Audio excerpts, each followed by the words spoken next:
Hello and welcome to my career presentation. My name is Alejandro Morales and I'm going to be presenting my career, forensic science technician. What is forensic science? The word forensic has its origin from the Latin word forensis, which stands for in open court or public. Forensic science is the application of scientific methods and principles to questions of laws, and it is used by forensic investigators to solve crimes. Forensic science is used with any discipline that has associations with the legal system. So, what are the roots of forensic science? Well, the earliest application of forensic science dates to the ancient Greek and Roman societies with contributions to the field of medicine, especially pharmacology, which is the study of drugs and how it affects humans. Another civilization that had an impact on forensic science were the Egyptians, uh, where back in 3000 BC, they were performing the first autopsies. Though they weren't autopsies for forensic science because they were religious practices, they did found the methods on how to remove and examine the internal organs of humans after death during the mummification process. The first official forensic science recorded autopsy was recorded in 44 BC, and it was used to examine the body of the Roman Emperor Julius Caesar after his death.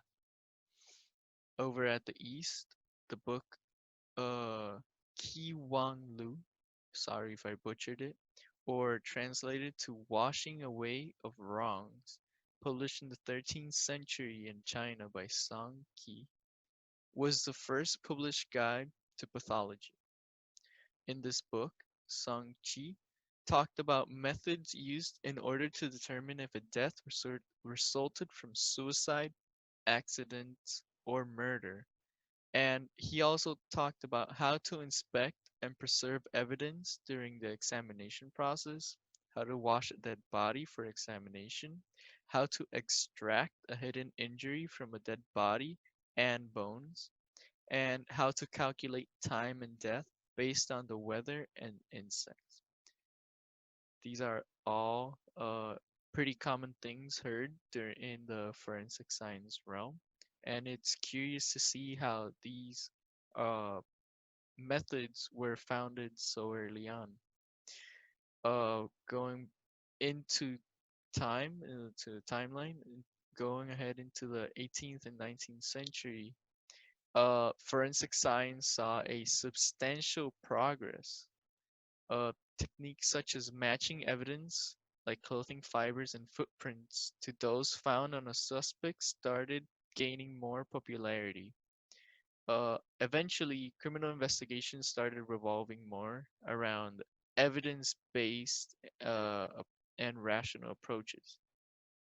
A method which is hugely known around the world, and it was a groundbreaking theory, was the fingerprint analysis, which was established by Henry Faulds and William James Herschel through the uniqueness of fingerprints.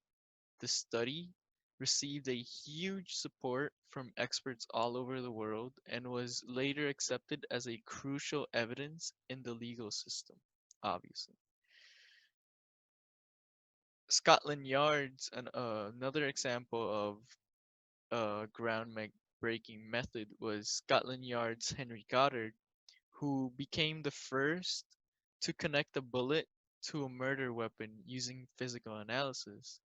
Obviously, I'm talking about ballistics, and this was in 1835. Another contribution was by the chemist Carl Wilhelm Scheele.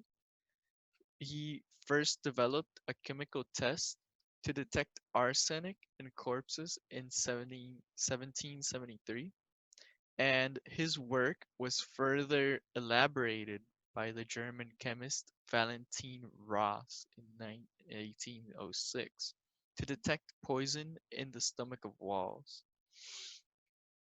In the mid 1990s, forensic science saw a huge increment in the development of other tests to examine uh, saliva, semen, sweat, and other bodily fluids, otherwise known as DNA. So, why did I choose this career? Well, media had to do a lot in why I chose this career. I always liked the TV programs CSI, Bones, and CIS.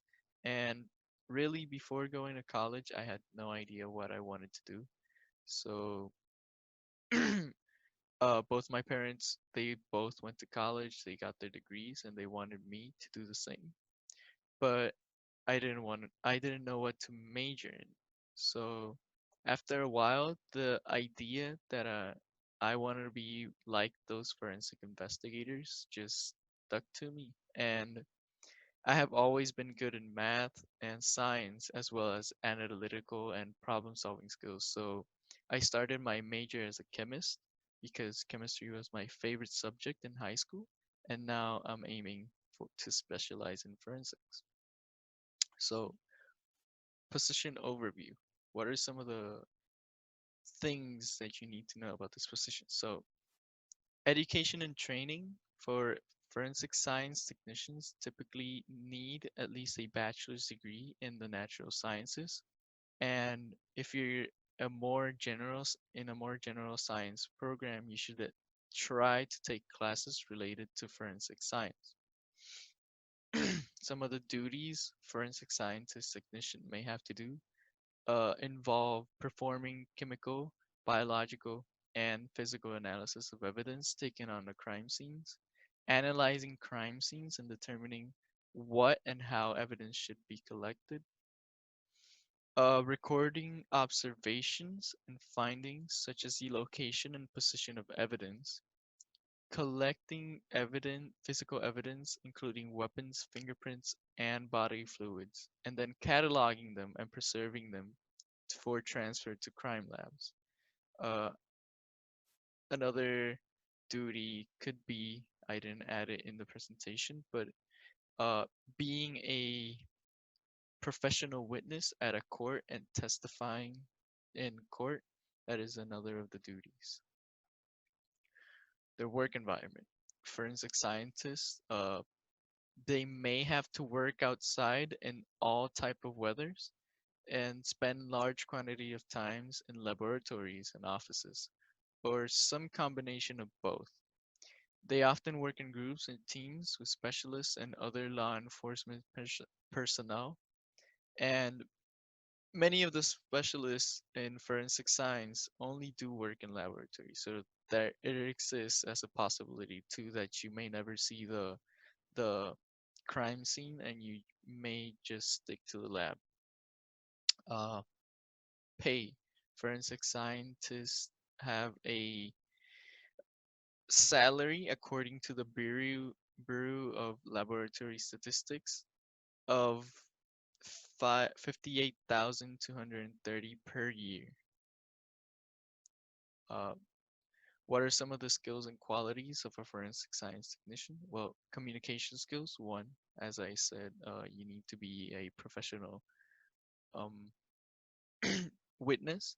Composure during the crime scene, you need composure. Uh, it's not easy seeing a crime scene, so that's why you need a lot of composure. Critical thinking skills, obviously. You need to think outside of the box if you want to actually catch a criminal. Detail oriented, you gotta be very detailed. Math and science skills, those are essential as well as problem solving skills. Obviously, these are the references that I use, and I hope you learned a little bit more about me and about my career. Thank you.